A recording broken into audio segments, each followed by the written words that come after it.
Для начала разрешите представиться. Моя фамилия Шевченко Геннадий Яковлевич. Я руководитель научного отдела компании «Ноосфера», кандидат технических наук.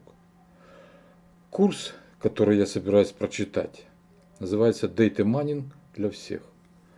Это ознакомительный курс, предназначен для всех желающих познакомиться с основными понятиями Data Mining, примерами его использования и научиться применять соответствующий инструментарий. Это позволит осознать вам, насколько интересен сам подход в применении к решению практических задач и нужно ли вам проходить дальнейшее обучение в этом направлении. Освоить, например, базовый курс, который позволит вам приступить к решению, собственно, самих практических задач. Итак, приступаем. Лекция номер 1 так и называется «Что такое Data Mining?».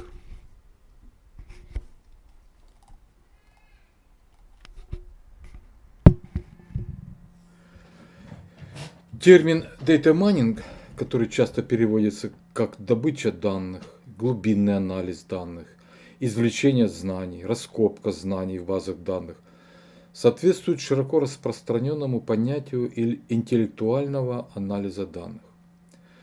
Встречаются и другие термины, относящиеся к подобного рода технологиям. Некоторые из них указаны на следующем слайде презентации. Исторически первым, по данным Юрия Павловича Адлера, крупного ученого в области планирования экспериментов и статистики, употребил термин Data Mining известный американский статистик Тьюки в начале 50-х годов.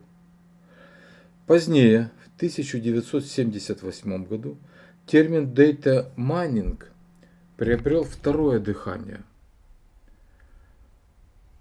и приобрел большую популярность в современной трактовке примерно с первой половины 90-х годов прошлого столетия. До этого времени анализ данных осуществлялся в рамках прикладной статистики и дискретной математики. При этом в основном решались задачи по обработке небольших баз данных. Data Mining можно охарактеризовать как технологию, которая предназначена для поиска в больших объемах данных неочевидных, объективных и полезных на практике закономерностей. Неочевидных, так как найденные закономерности не обнаруживаются стандартными методами обработки информации или экспертным путем. Объективных, так как обнаруженные закономерности будут полностью соответствовать действительности, в отличие от экспертного мнения, которое всегда является субъективным. Практически полезных, так как выводы имеют конкретное значение, которым можно найти практическое применение. Вместе с тем возникает вопрос, какие причины способствуют использованию и развитию методов Data Mining? Ответ таков: многомерность экспериментальных данных и неспособность человека в этих условиях анализировать и выделять сложные системные зависимости. И вот как раз методы и инструменты Data Mining умеют это делать и делать неплохо. Но пока только под контролем человека, то есть интерпретация и оценка найденных зависимостей или закономерностей остается все еще прерогативой человека. Мы уже несколько раз употребляли слово «закономерность», и пора выяснить, что это такое. Словарь Ожикова дает нам следующее определение закона. Это связь и взаимозависимость каких-нибудь явлений объективной действительности. Под закономерностью обычно понимается нечто менее строгое, чем закон, в первом из этих значений. Выявление закономерностей в потоке данных – основной путь научного познания окружающей нас действительности. И, надо сказать, чрезвычайно трудоемкий, даже если заранее предугадать, какие именно величины связываются искомой закономерностью. Примером самых простых закономерностей являются числовые закономерности. Это регулярные устойчивые взаимосвязи в количествах, свойствах и явлениях объектов. В этом случае чаще всего нужно найти соответствующий алгоритм или правило. На слайде номер 6 приведены несколько задач, для которых нужно найти закономерности в числовых последовательностях. В первой задаче нужно найти числовую закономерность и записать следующие два числа, которые ее продолжат. Во второй задаче нужно найти закономерность в росте деревьев, по сути дела в том же числовом ряде. Попытайтесь решить их сами. Ответы приведены в конце конспекта лекции номер 1. Другой случай поиска закономерностей представлен на слайде номер 7. Это распознавание лиц по фото. Попытайтесь самостоятельно, опять-таки, ответить на такой вопрос. На фото 1 и фото 2 представлены одни и те же лица. В приведенных примерах отыскание закономерностей происходит на наглядном уровне и в привычном для человека представлении. То есть это как бы открытые закономерности. На слайде номер 8 приведен пример более сложных случаев, когда мы имеем дело со скрытыми, неочевидными закономерностями. В качестве примера выбрана так называемая таблица Менделеева. Это пример скрытых закономерностей. Следующий пример скрытых закономерностей связан с базой данных некоторого типичного кадрового агентства. Данные касаются профессии, стажа, возраста и желаемого уровня вознаграждения. Применяя методы Data Mining, могут быть найдены, например, такие скрытые, неочевидные закономерности. Первое. Если возраст меньше 20 лет и желаемый уровень вознаграждения более 700 условных единиц, то в 75% случаев соискатель ищет работу программиста. Вторая. Если возраст больше 35 лет и желаемый уровень вознаграждения более 1200 условных единиц, то в 90% случаев соискатель ищет руководящую работу. Третье. Если соискатель ищет руководящую работу и его стаж более 15 лет, то возраст соискателя более 35 лет в 65% случаев. Как видно, эти закономерности соответствуют действительности, то есть они объективны и практически полезны, так как на их основе можно делать выводы, касающиеся практических задач. Отметим, что традиционная математическая статистика не всегда годится для решения подобного рода задач. Обычно статистические методы используют для проверки заранее сформулированных гипотез, но нередко именно формулирование гипотезы оказывается самой сложной задачей при проведении бизнес-анализа для последующего принятия решений, поскольку не все закономерности в данных очевидны с первого взгляда. Например, если при статистическом анализе обычно формулируются вопросы типа «каково среднее число клиентов банка, не вернувших вовремя кредит среди неженатых мужчин от 40 до 50 лет», то применение Data Mining, как правило, подразумевает ответы на вопросы другого типа. Существует ли типичная категория клиентов, не возвращающих вовремя кредиты? При этом именно ответ на второй вопрос нередко обеспечивает принятие успешного бизнес-решения. То есть вы чувствуете разницу между этими двумя типами вопросов. Важная особенность Data Mining – нестандартность и неочевидность разыскиваемых закономерностей. Иными словами, средства Data Mining отличаются от инструментов статистической обработки данных тем, что вместо проверки заранее предполагаемых пользователями взаимозависимостей, они на основании имеющихся данных способны находить такие взаимозависимости самостоятельно и строить гипотезы об их характере. Следующий пример касается медицины. В медицине скрытые закономерности или правила есть между симптомами и заболеваниями. Причем здесь уже на сцену выступает самая главная особенность практически всех задач Data Mining в медицине. Связь не одного симптома с заболеванием, а, как правило, связь многих симптомов с заболеванием. Так называемый симптомокомплекс. Как вы думаете, чем отличается опытный врач-терапевт или диагност от неопытного? Тем, что он в голове держит десятки таких симптомокомплексов, связывающих воедино в комплексе значение отдельных симптомов с результатом, то есть заболеванием. При этом сами значения этих симптомов оказываются связаны между собой какими-то правилами. И неопытный врач становится опытным только одним путем. Он сталкивается с одним, вторым и так далее пациентами, наблюдает их симптомокомплексы, анализирует их, находит связи и правила, ставит им диагнозы, учится на ошибках и постепенно становится опытным врачом. Например, в очень толковой книге «Ваш семейный доктор»,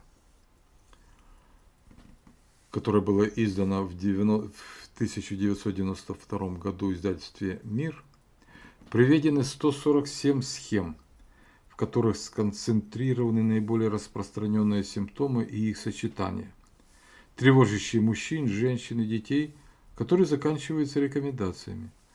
Фактически это и есть примеры правил. В качестве такого примера ниже, на следующем слайде, приведен фрагмент схемы «Боль в горле». Пользоваться такой схемой очень удобно. Можете сами поэкспериментировать с ней и убедиться в ее практической полезности и эффективности. Естественно, при значительно большем количестве такого рода симптомов, а также появлении результатов назначенных лабораторных анализов, получение подобного рода схем, как более точных в смысле постановки диагноза, будет значительно более сложной задачей, решению которой может помочь использование, например, машинных методов диагностики, о которых речь будет идти далее, в другом нашем курсе. Чтобы использовать наработки таких опытных врачей для обучения менее опытных и диагностики заболеваний у значительно большего количества пациентов, чем они могут сделать это самостоятельно, нужно каким-то образом понять механизм их постановки диагноза, описать его и затем использовать. И без определенной схематизации, формализации в таком случае нам не обойтись. Вообще нужно понять, что любой математический аппарат может быть применен лишь тогда, когда действительность особым образом схематизирована. И если говорить о нашем знании природы, техники и общества, то выясняется, что все наши научные представления о природе, технике и обществе носят модельный характер. Это же относится и к законам, теориям и научным картинам мира. Все они суть модельные конструкты. Об этом хорошо высказался в свое время выдающийся ученый Норберт Винер. Цель и результат научного исследования – добиться понимания и контроля над некоторой частью Вселенной. Ни одна из частей Вселенной не является настолько простой, чтобы ее можно было понять и управлять ею без абстракции. Абстракция – это замена рассматриваемой части Вселенной некоторой ее моделью схожей, но более простой структуры. Таким образом, построение моделей формальных или идеальных мысленных с одной стороны и моделей материальных с другой по необходимости занимает центральное место в процедуре любого научного исследования. То есть любое исследование сводится к построению модели процесса.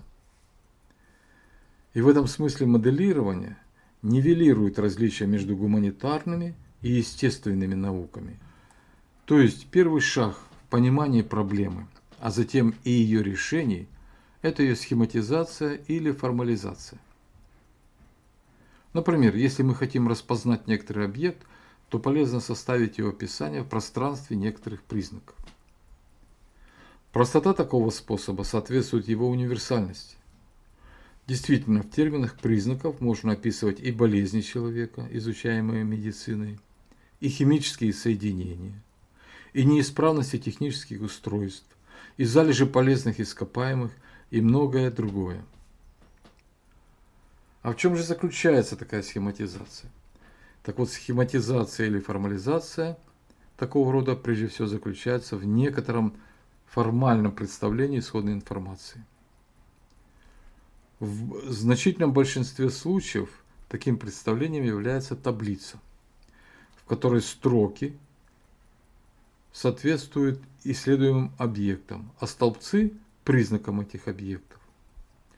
Нужно отметить, что наряду со словом «признак» употребляются также такие термины: свойства, переменная, характеристика, атрибут, поле, симптом. Все это синонимы. Также вместо слова «объект» используется слово «запись». Их употребление зависит от предметной области и сложившейся в ней терминологии. В ячейках этой таблицы записываются значения, которые принимают признаки для данного объекта. И, как правило, число строк значительно, иногда даже очень превышает число столбцов. Пример формального представления исходной информации в виде таблицы приведен ниже, на следующем слайде, номер 12. Рассмотрим теперь сферы применения Data Mining. Они приведены ниже на слайдах. Розничная торговля. Это анализ потребительской корзины, улучшение рекламы, выработка стратегии создания запаса товаров, их раскладка в торговых залах, исследование временных шаблонов для создания запасов, создание прогнозирующих моделей для мероприятий по продвижению товаров. E-commerce или электронная торговля. Это глубокий анализ истории активности пользователя. Если ваш пользователь недавно читал про топ-10 мест для отдыха этим летом, то вы можете представить ему выгодное предложение от своего турагентства. Банковское дело. Это выявление мошенничества с кредитными карточками, выявление стереотипов. Это сегментация клиентов, то есть маркетинговая политика для разных групп клиентов, целенаправленность и результативность. Это прогнозирование изменений клиентуры. Фактически это модели ценности клиентов. Телекоммуникации. Это анализ записи о подробных характеристиках вызовов, то есть это влияет на разработку наборов цен и услуг. Это выявление лояльности клиентов. Что это означает? Это прогноз постоянства клиента. Страхование. Это выявление мошенничества. И значит поиск стереотипов. Это анализ риска. И значит уменьшение потерь по обязательствам. Другие области бизнеса. Это прогноз популярности определенных характеристик товаров и услуг. Политика гарантий. Фактически нужно предсказать число клиентов. Это поощрение часто покупающих билеты клиентов. Медицина. Это экспертные системы для постановки диагнозов, которые построены на основе правил, описывающих сочетание различных симптомов разных заболеваний. Правила помогают выбирать показания или противопоказания, предсказывать исходы назначенного курса лечения. Молекулярная генетика и генная инженерия. Это определение маркеров, под которыми понимаются генетические коды, контролирующие те или иные фенотипические признаки живого организма. Известно несколько крупных фирм, специализирующихся на применении Data Mining для расшифровки генома человека и растений. Прикладная химия – это выяснение особенностей строения химических соединений.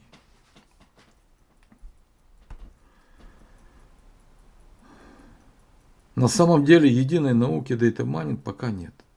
Data Mining – это мультидисциплинарная область, возникшая и развивающаяся на базе достижений прикладной статистики, распознавания образов, методов искусственного интеллекта, теории баз данных. Это все показано на слайде номер 22. На следующем слайде мы видим название, которое звучит достаточно интригующе. Процесс использования Data Mining как инструмента познания. Что это означает?